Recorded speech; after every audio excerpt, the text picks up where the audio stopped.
Yes, tukwaniriza naterako mukutu gwaffe omuganzi ogumanyikiddwa nga Uganda mu Kamoli amanya n'eddoboozi bampita Ntambi Kimso Rich Boy Maxud Junior webale kuba nti weekomera wano mpola mpola ne tutambula ffenna webale kuba nti osubscribinga muganda wange gwe yasubscribinga nawe atandaba kuba nti osubscribinga ngamba nti osubwa kyekiseera okuba nti osubscribinga tutambule ffenna mpola mpola webale kuba nti weekomera wano 24/7 webale kuba nti muganda waffe otambula naffe webale kuba nti otwagala naffe tukwagala nyo kuba nti muganda waffe weekuma 24/7 tusigala ffenna ogamba tekyali wange ali mu nsi za West Africa ngamba kyekiseera okuba nti ojaganya kyekiseera okuba nti essanyu likubuganako matama ogamba tekyali wange ali e Nigeria ogamba tekyali wange ali Ivory Coast ogamba tekyali wange ali Accra Ghana ogamba tekyali wange yes ngoli Senegal ogamba tekyali wange yes ngoli mu nsi za West Africa ezo zonna yes ngamba nti okola kyamanyi nyo kuba nti weekomira wano mpola mpola kekatera okuba nti ovimba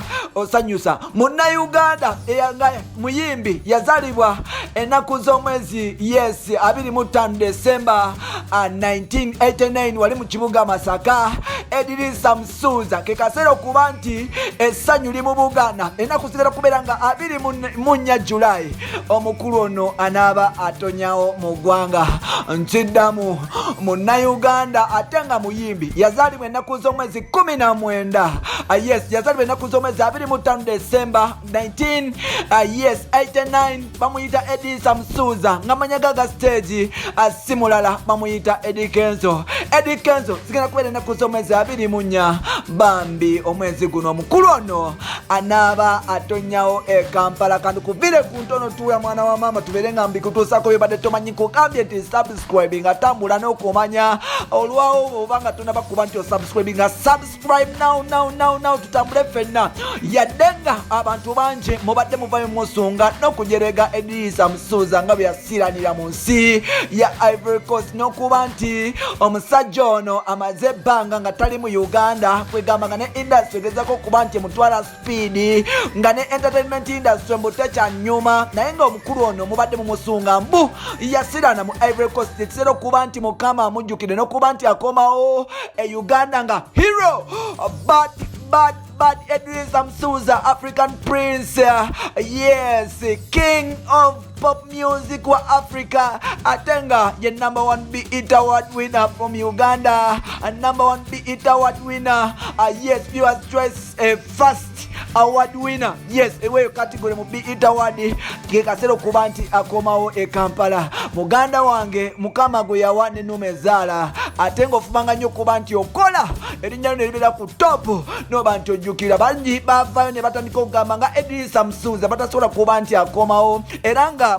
enemy be bamagaza okuba nti asigalayo mu Ivory Coast era nga bagamba nti kekasero okuba nti yes nabo balulinga yadde nga Edrisa Msuza asobola okumala emyezi ng'etaano ng'ali mu nsi ya Ivory Coast yes myezi 4 yadde nga asobola okumala emyezi 4 musajja wattu ng'ali mu Ivory Coast Grant yagenda mu mwezi gwa kusatu eri ennaku z'omwezi 20 around there omusajja oyo n'aba nti alinnyonnyoni n'agenda mu Ivory Coast for a performance okuva kwolwo takomangawo mu Uganda bingi byayogera ne ba enemy be ne ba opponent batandika okuba nti kekaseera okuba nti batekinga over music industry because Edrisa Msuza yatandise okuba nti abavuga speed we yagendera Edrisa Msuza yagendera yali ategese ekivulu kye ekyetaba ate nga yakiteeka mu ssente nnyingi nnyo ekivulu ekyo kyali kisapoti kubeera ennaku z'omwezi 28 wali ku airstrip omwezi gw'okusatu bambi lockdown nemusanga nabwe kityo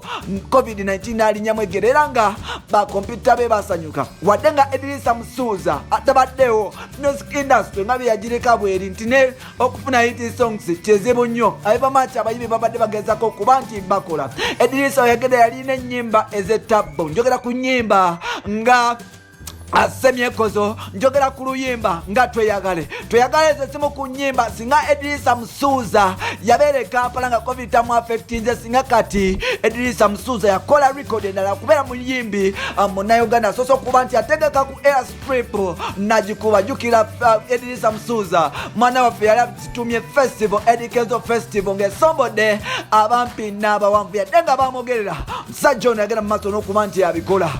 Muganda wange broke down yesanga Edrisa Msuza Ivory Coast plan ze ne deals zona ne zifa. Omusajja ono n'aba nti asetula mpola era nga musajja watu plan ze yali apanze ne zifa. Abalabe bangi baseka, kumbe nga Mukama akyamagala. Wetwogerera mu Namasaka, nkugambye Edrisa Msuza mu Namasaka nga yazalibwa 25 December, yazalibwa ku lunaku lumu ne Jesus Christ.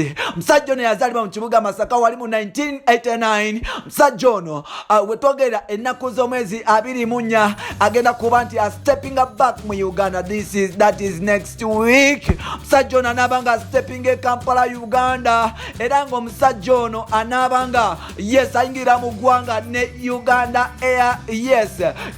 Airline. Nnaku z'omwezi 24 Edrisa Msuza anaabanga ali Kampala. Wano ne bannayuganda bangi abagenda okuba nti ajja nabeera nga Edrisa Msuza era asaze okuba nti ennyonyi zasaze okuba nti zimukomyawo ng'omuntu, naye yali alina bannayuganda baali around nabo, so n'asa n'okuba nti taba betraying n'agamba nti nina okulinda mpaka eno COVID-19 pandemic lwegwa tubeere nga tuddayo ffenna e Kampala Uganda. Era nga Edrisa Msuza kuba nti Uganda ejjawo lockdown batandikire mu West Africa. Munnayuganda ali e Nigeria kekaseera okuba nti okomawo e Kampala obanga oli ready, kubanga Uganda Airlines esaze okuba nti bakima mpola oliwaddemu okuba nti obukinga air ticket kati nga Msuza kyakoze onaobeera nti okomawo mu ggwanga. Nkugambye ng'oli mu West Africa, ngamba Nigeria, ngamba Ghana, ngamba ensi zonna eziri awo bannejja ne zisigadde waawo, nkugamba nti kekaseera okuba nti okomawo e Kampala ku butaaka nga Edrisa Msuza.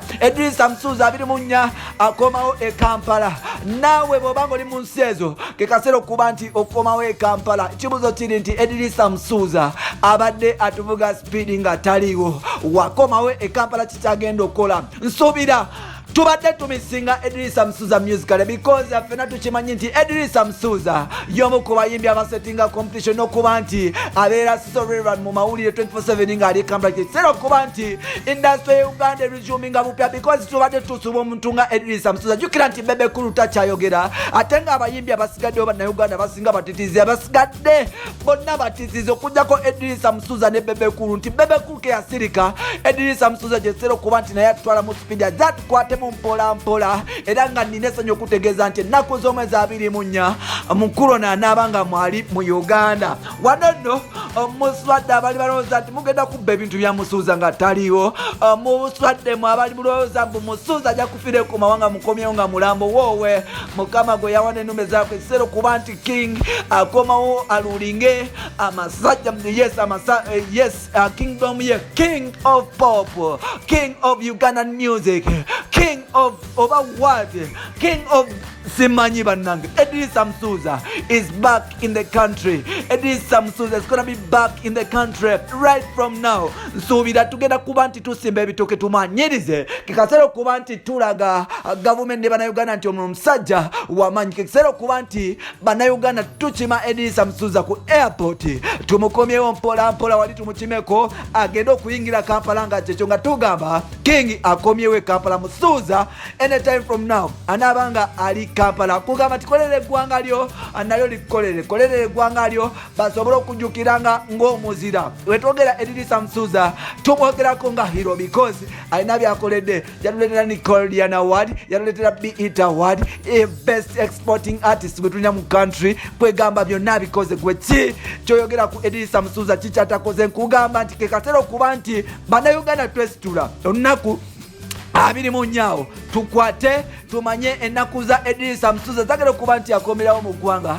tugende tumupikinge because byonna bikoze. Entertainment industry genda kuba nti eddamu kuba nti obumbu jja n'omuliro gonna kubeera nga gwaka. Ababadde tebagala Edrisa Msuza bagenda kufa n'okuba nti babutikirwe ettaka because omukulu ono yasaze okuba nti akomawo mu ggwanga ate nga Uganda Airline bambi yakikozibwa ekyo mpolampola okuba nti emukomya. Nkugambye nti Edrisa Msuza singa yakomawo dda because Ethiopian Airways yaletandise okuba nti emugamba nti esobola omusitulanga kago nemukomyawo mu ggwanga oba asobola okutambulira mu kago, naye ng'ate Edrisa gyali nti alina kye bayita patriotism n'okuba nti ali nationalistic. Asobola okuba nti agajemera mu Ivory Coast abeere ng'akomawo ne bannayuganda banne because essuubi erizingi lyali mu ye ng'omuntu. So bino n'ebirala bye balina mu episodes zaffe ziralusikana entambi kimso Rich Ben Maxud Jewel. You can subscribe on this channel tambula ffe natoliwadde mu kuba nti owa opinion yo mu comment section awo ne tukufula mpola mpola. Bye bye.